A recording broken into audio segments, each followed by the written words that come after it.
Welcome to Let's Get Tender, Money Conversations That Matter, a video podcast series with certified money coach Marlene Elizabeth, with amazing weekly guests who share their inner challenges, personal triumphs, and inside tips and strategies so you can prosper, lead, and love bravely in business and life.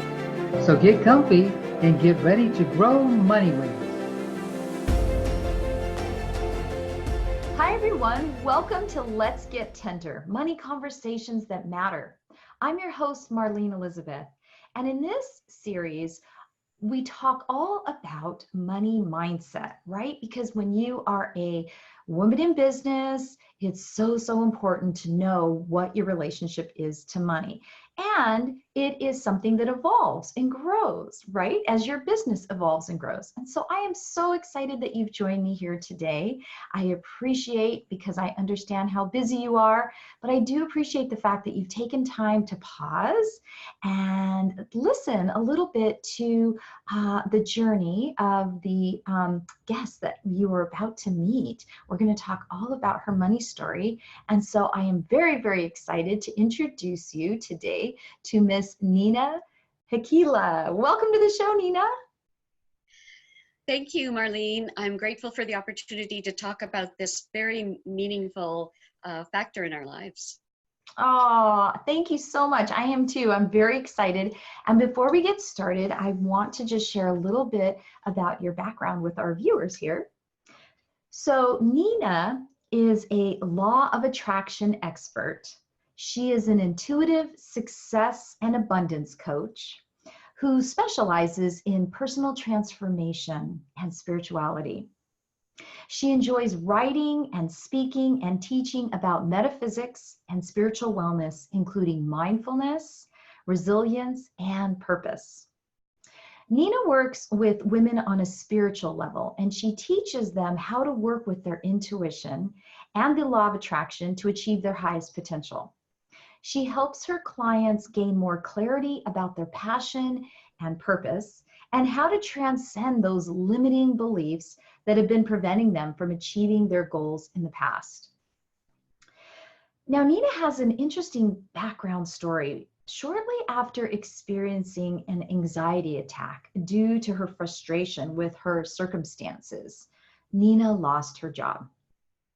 At that point, she knew that she was in a pivotal moment in her life, and she chose to beat the odds and create a more fulfilling and meaningful life for herself.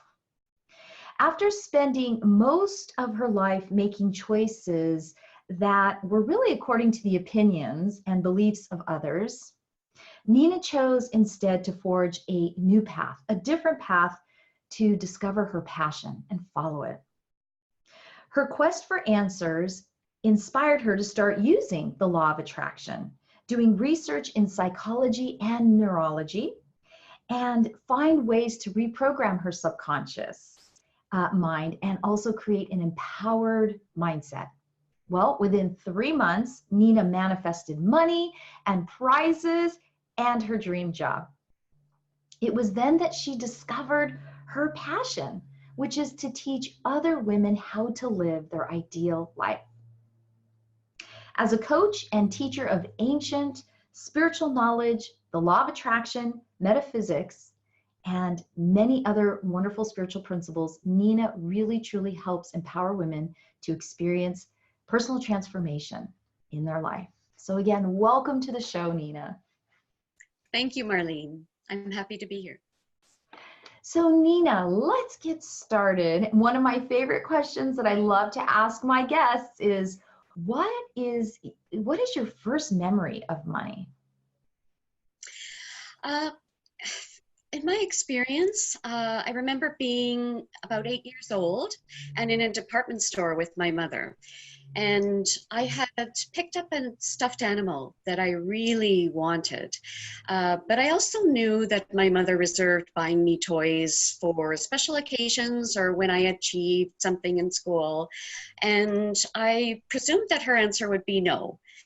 But when she answered yes, I was really happy. And I actually started thinking about, gee, I must have done something really good or behaved really well. And I started to think about how I had behaved.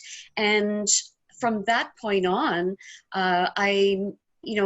in order to get the things that I wanted, in order to receive things that made me happy, I did make sure that I was pleasing her and both my parents. And as I grew up, I think I took on the belief that in order to receive abundance, money, the good things in life, I had to measure up or act according to other people's standards and expectations, and not so much my own. Wow, this is a really powerful connection that's made right so early on in our life. And a lot of times, especially as women, we believe that if we act or behave a certain way, it'll help us to reach our goals, which isn't always the case. So then, would you say, Nina, that was this a limiting belief, or was this the beginning of a limiting belief that prevented you from achieving goals, financial goals in your life? Or was there maybe another limiting belief that prevented you from really unfolding your financial potential? There was a point in my life where I was working at a job that I really loved. I was working as an interior designer. And due to an economic downturn, I ended up financially struggling for a while. And I really actually started to question whether or not I should have chosen the more secure career that my mother had envisioned for me, becoming an accountant.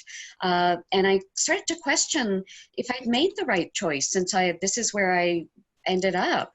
And I started to really doubt and think about, why didn't I get the right education? Why didn't I do this differently? And I really started to believe that, according to your education, the level of experience that you have, the school that you go to, is a determining factor in feeling secure or abundant in your life. And when we get to that place of feeling stuck and sort of now, what do I do now? That's a pretty scary place, right? Especially when it's just tied to our finances. I mean, you're talking about the fact that you're in this place and you've lost your job and you're starting to question. And one of the most important pieces of our success is being able to believe in ourselves. But when we're on that rocky, shaky ground, I'm curious, what were some of the brave action steps that you started to take then to get back to that stable ground for yourself, to know the next best steps for yourself? For a long time, I associated my self-worth and what I had, what education I had, my experience with how much it was possible for me to make. And it led me to question again, what did I have to offer? Was I good enough to have the things that I wanted in life? I wanted an abundant life and a happy, joyful one. But I ended up in a place where I was unfulfilled, anxious, stressed out. And I had the belief that this was it for me. Maybe I just had to stay in this career. I had to just try and find something better, reinvent the wheel, and try and do better just the next time. So it was a really, really big struggle for me, struggle with wanting to do something that was meaningful to me and not just to go and do something that was more secure just to make the amount of money that I wanted to make. So I had to be really authentic as well. But was I sacrificing having everything that I wanted for that? It was a really big challenge. Yes, this is really brave territory. I mean, this really is, it takes courage to be able to do that. Everything that you're talking about, this really takes courage. One of my favorite quotes, and I don't even know who said this quote, but the quote is that the safest place to be is believing in yourself. And I find that if we are in a place where we're stuck and we don't know which way to go, and then we're questioning like which is the right way, I think what you said is just being authentic, really just showing up as our real self. And so you did that by kind of trying to find what your own passion was, not listening so much to what other people were saying you should do, right? Because that wasn't working. So, so was there a particular, maybe action that you took, like maybe attending a workshop or reading a book, or anything that kind of you started doing to kind of start turning this around? When I lost my job, I knew that it was a pivotal point in my life. I knew that it was a fork in the road where I could choose to try and rework the life that I had come from, try to, again, sort of find a way to make it all work. And I believed that I had been in that career for so long that what else did I have? I considered myself too old to go and get another 4-year degree, or, just not smart enough even just to get the higher level of education. I felt really stuck, but then an inner voice inside of me really encouraged me to just believe that I already had a lot of value inside me. My experiences meant something. What I had done with my life was meaningful. And I chose to believe that I could forge the path and make it work for me. And it was really not so much the belief that the law of attraction could do this for me, but it was a belief that, like, this was a time that I needed to give everything that I had, and I needed to believe that it was in me to make it work and to have what I wanted and to achieve my goal. And I love what you're saying here, because in a nutshell, you followed your intuition. And as I mentioned in the introduction, you help women reconnect with their intuition. And I think, a lot of times as women, we forget that we are, like you said, following what other people are saying, and following what other people are doing. We're so busy in the comparisonitis and trying to do what other people say is the right way for us. But you did something that was really brave, and you dialed into your own intuition, and you let that guide you. And that is brave, I think. That's very, very brave. So, I'm sorry, go ahead, Nina. No, go. Oh, I was just going to say, if you wanted to add to that, but I was going to ask then, so what belief then do you hold true about money that you find is empowering for you to unfold your financial potential? I really, through some self-discovery, I really found that my own self-worth had a lot to do with the abundance that I was receiving into my life. As long as I believed that I didn't have something of value to offer people, as long as I believed that I wasn't good enough, then I would continue to receive the same, amount of money. And so I knew that my self-worth had to be raised, and I started really looking at my life and really focusing, instead of focusing on all the failures and focusing on the negative parts of my life, I really started focusing on my successes. And focusing on that certainly raised my vibrations and, gave me the confidence to really go for it. I had done this in the past. There was meaning to my life. I had overcome several obstacles, so I could push through and really get to the end line. So it was time to just, pull everything up that I had and go for it, and just trust that the inner voice was going to always lead me to where I really wanted to go, and give me that fulfilling life that I knew I deserved. Yes, and you talked about raising your vibration.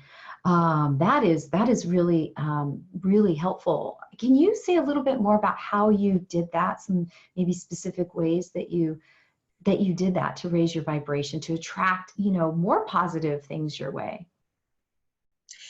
Well, for example, when it comes to money, I really focused on what I did have to offer, the value that was inside of me. I didn't base it on my level of education.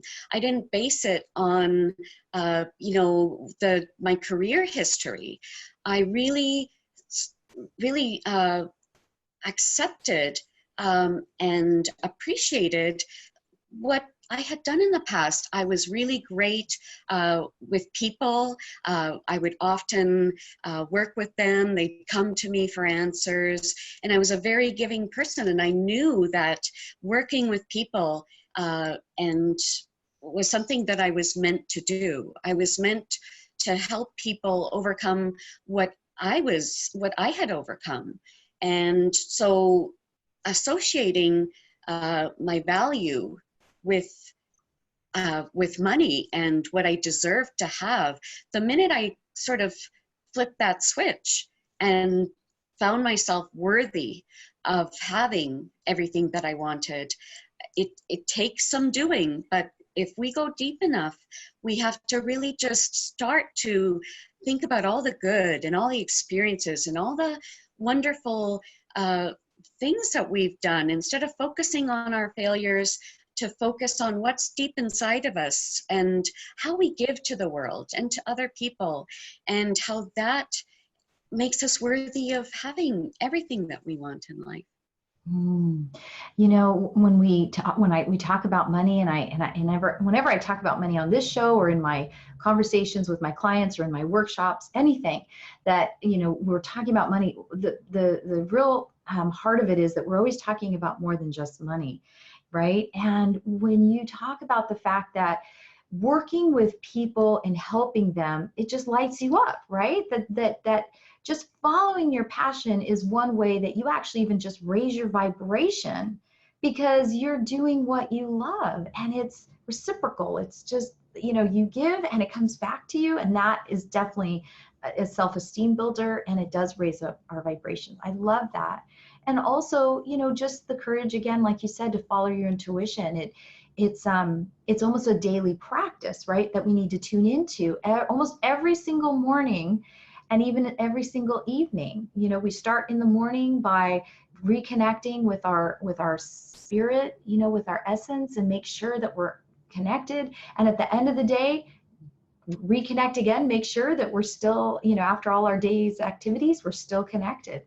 So I love these tips. So Nina, because you're definitely an entrepreneur, and in your journey as someone who's been in business helping women, do you have any lessons or tips that you've learned by being a business owner that you apply to your relationship with money?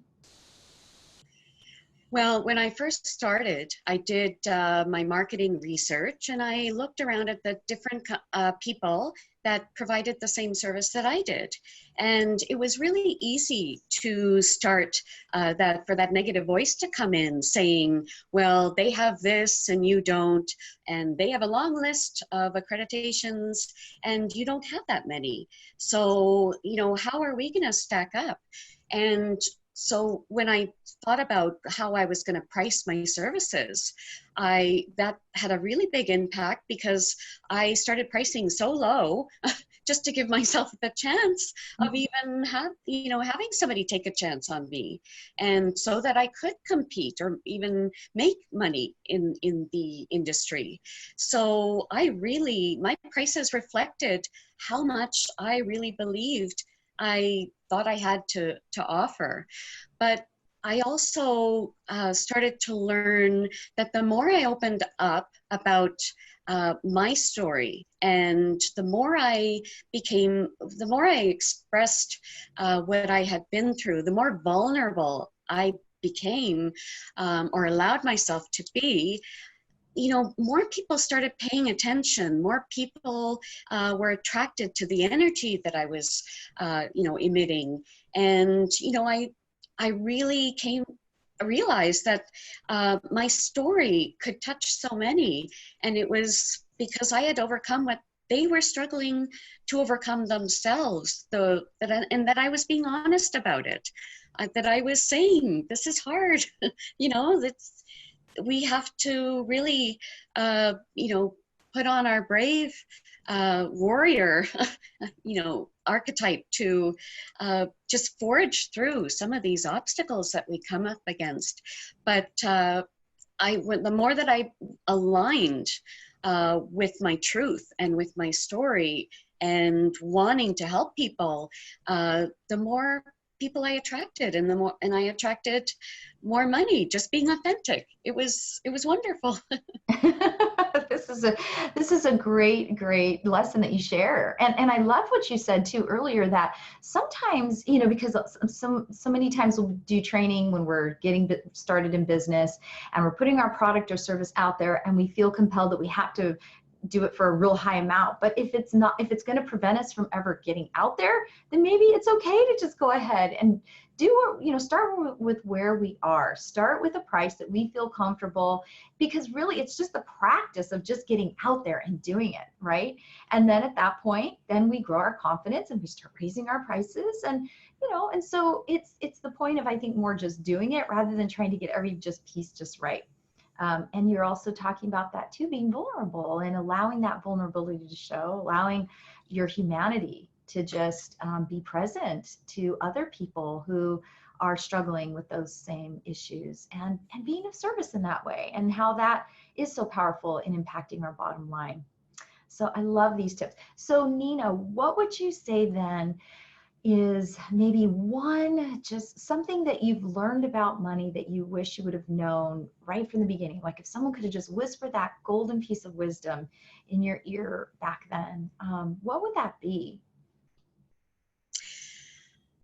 This took a lot of time to get over some of the blocks that I had about receiving money. And we can, again, things like our self-worth really create this resistance for it. So just to be more loving and compassionate towards ourselves, to really just acknowledge our worthiness to receive from others. As women, we often give so much to our families and to other people, and we don't allow ourselves to receive. I was terrible at receiving compliments for the longest time. But, when we open up the ability to receive, knowing that we are worthy of receiving abundance, praise, compliments, all the good in the world, then, there's this shift and the abundance starts to flow more easily because we're receptive and know that we're worthy for it to come in, for it to flow in for us. Yes, a classic example that I often think of when we're talking about this concept of women receiving, right, is I know I've experienced this, and I've heard other women experience this, and maybe you have too, because I know you're a speaker, is that you can, early on, is when I started speaking, I would get up on stage, and if there was applause or even maybe a standing ovation, I wouldn't even see it or hear it. I would just walk off the stage and someone else would tell me, did you see that? It's like we can really be shut off from that receiving. I really hear you on that. And yet that's what, I guess the other image I think of is the desert. I mean, we become a desert when we don't receive that nourishment, that water, what we need to grow. We become sort of this desert, and that's no good. That's no good, especially as women, because our gift is in our relationships with each other and with our families. I mean, that's just our thing. I mean, as women, that's just how we roll. And when there's nothing that we have left to give, it's hard. It's painful for us in many different levels and for those around us. So love this. Well, Nina, I have really enjoyed this conversation. I appreciate everything you've shared here today. And I mentioned a couple things at the beginning of the show about this book that you have, and also I know you're also a co-author in an anthology called Step Forward into Your Brilliance, Step into Your Brilliance, and then you're also launching a podcast in July. So I would love if you can just share with our viewers a little bit more about these projects and also how people can learn more about you and find you. Thank you, Marlene. It's an honor to be here. And if you would like to connect with me further, you can do so at my website, which is called leavingthematrix.ca. And the title is, it's actually my book title. And my book is about my own personal journey using the law of attraction. And it's also, it also tells about my spiritual journey.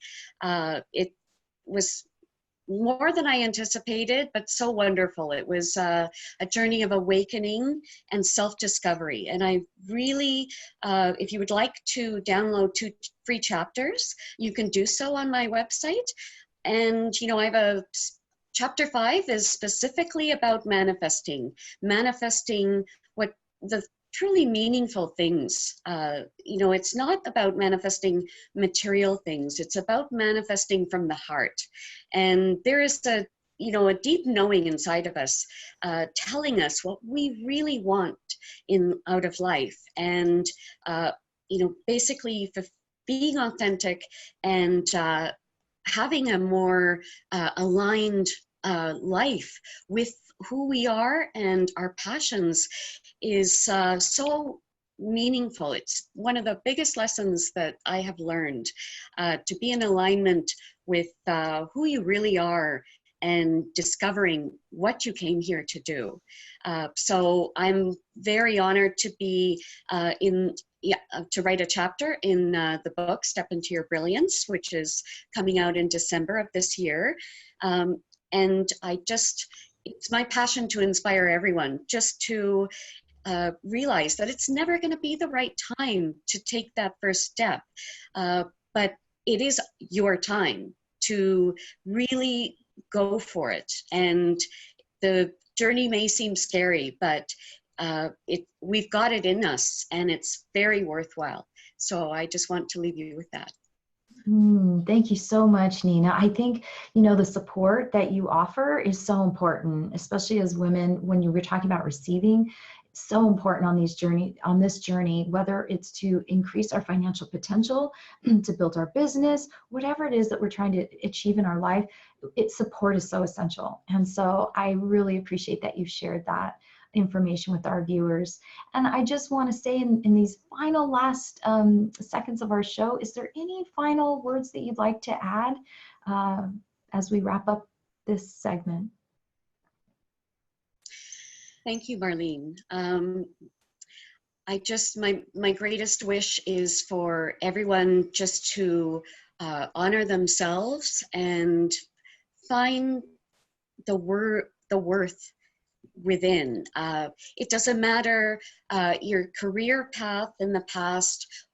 Your past doesn't matter, because you are an amazing, worthwhile person who is capable of doing great things.